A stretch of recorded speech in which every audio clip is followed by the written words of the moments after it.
So, good afternoon. Meron ulit tayong panibagong unit na ayusin para pambenta natin, no? So, yung rebo natin na gas is nabenta na natin ng break even lang.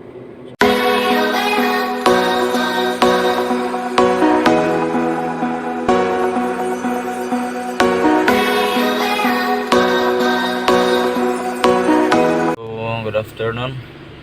Meron ulit tayong for sale. Ito ay 2015 na Suzuki EPB, no? FB body yung likod. So likuran is walang upuan. Ayan.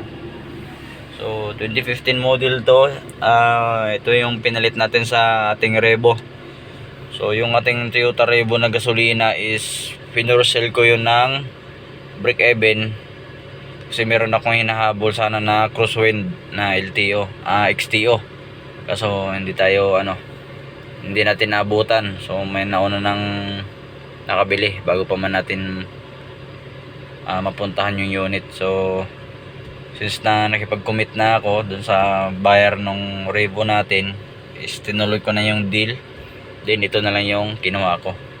So 2015 Suzuki APB FB body. So ayan, so okay naman. Aircon napayos ko na, meron na siyang aircon. Malamig na. Yung odo niya is mababa lang naman, 99,000. So legit yan. Tapos ito ay hinihimas ko pa rin ngayon. Kinukumpleto ko yung kulang, no?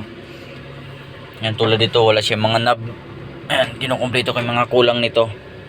So maraming kulang to nung bili natin. Tapos dinetail ko na rin. So dashboard, na-detail na natin. Ayan, malinis na yan. So na-detail na natin yan. Libela, makina.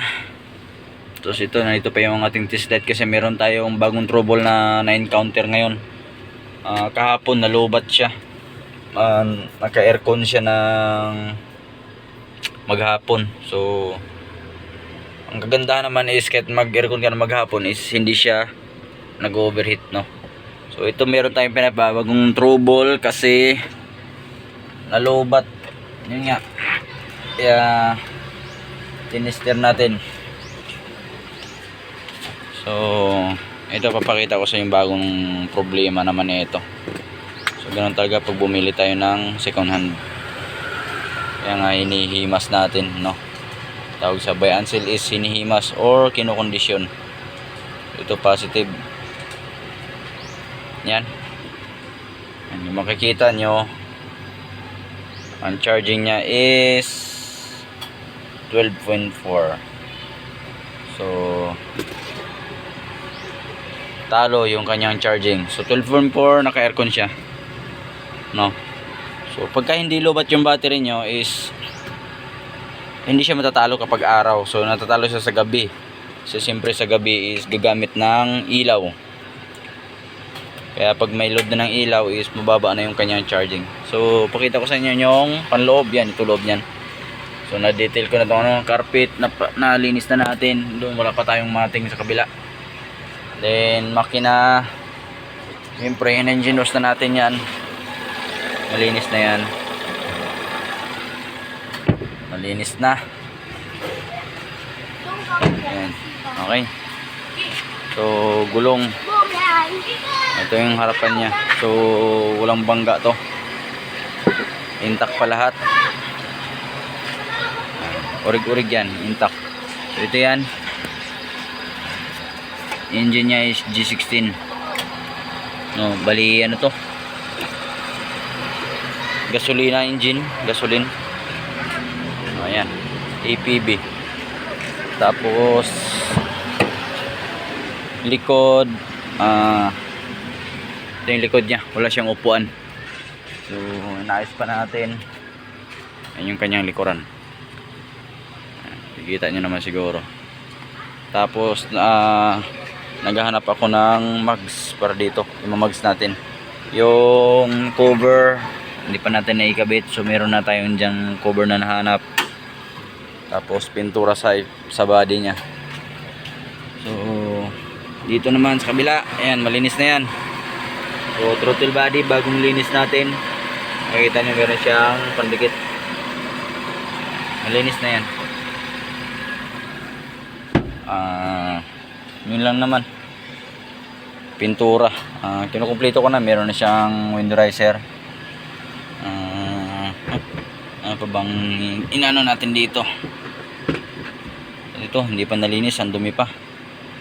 So, dashboard lang yung nano natin. Yung panloob, hindi pa. So, inuna ko kasi dito is nilinis buo kasi ang dumi niyan sa loob. Yung gulong, goods pa naman yung gulong niya. Yan, naka Goodyear na gulong. Kailan pa ba to? 2021 pa. To date 2021. So, tapos sarado muna natin. Yun na ba, automatic yung kanyang ragpan. Tapos isa pang issue nito is ayan, basag yung kanyang windshield. Ayan. So, okay naman, nagagamit ko naman So goods naman siyang gamitin din. Yun nga lang, body kailangan maghimas. So salamin, meron na pala itong salamin din. Buksan muna natin. Ayan, kailangan nating pinturahan tong buong likod. So salamin, ayun, hindi pa natin naikabit.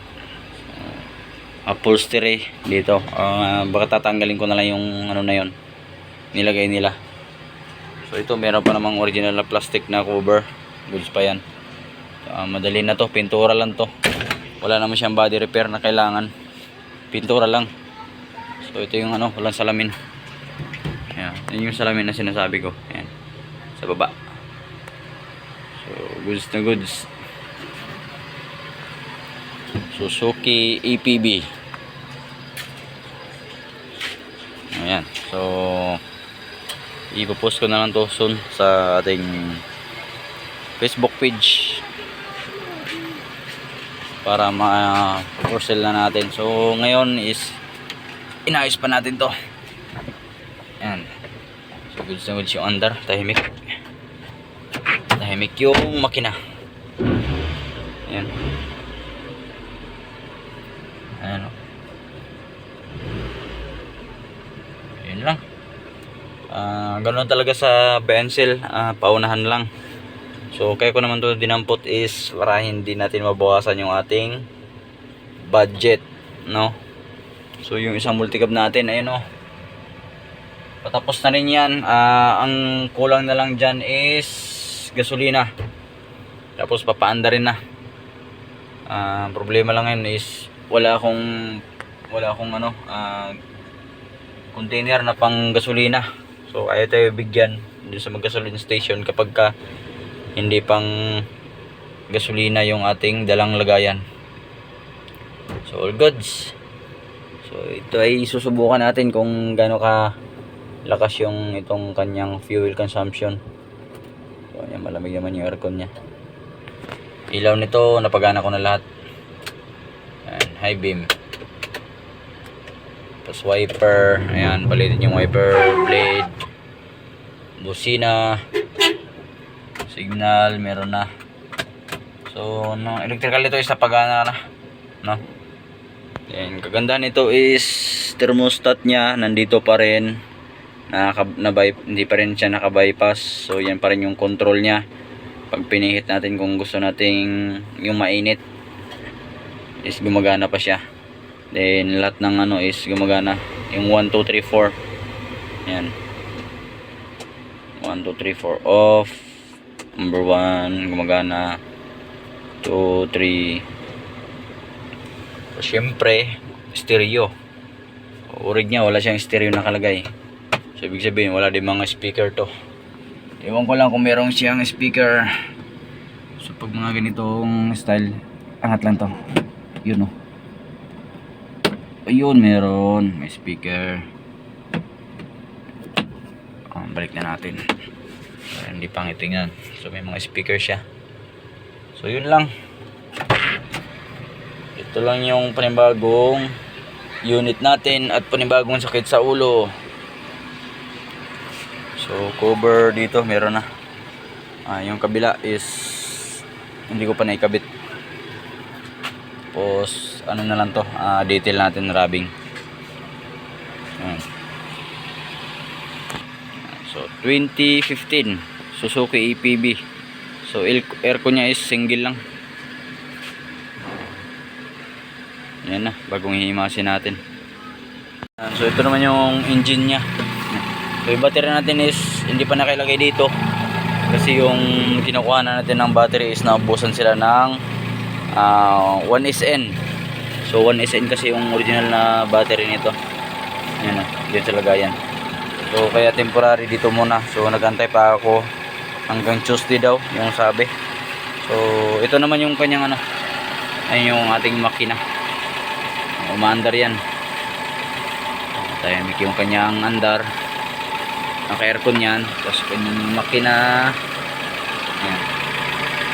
Walang usok yan. Goods to goods. Yung kanyang oil filler cap. So umaandar yan Goods na goods yan. Yung loob, malinis pa yung loob, wala mga oil sludge, malinis yung kanyang loob. Okay, goods na goods pa daw. Yan, automatic naman palagi yung kanyang aircon. So ayun lang, bali charging na lang ang ayusin natin ito. So yun lang. Pinakita ko lang yung panibagong unit natin. So sa mga naghahanap din ng L300, meron tayong L300 ngayon na 5 unit, no? Tatlong 2014, isang 15, isang 16. Yan, sa ito mini dam na subida. Tapos isang 4H G1 natin ayun sa labas ng parking. So for sale lahat 'yon.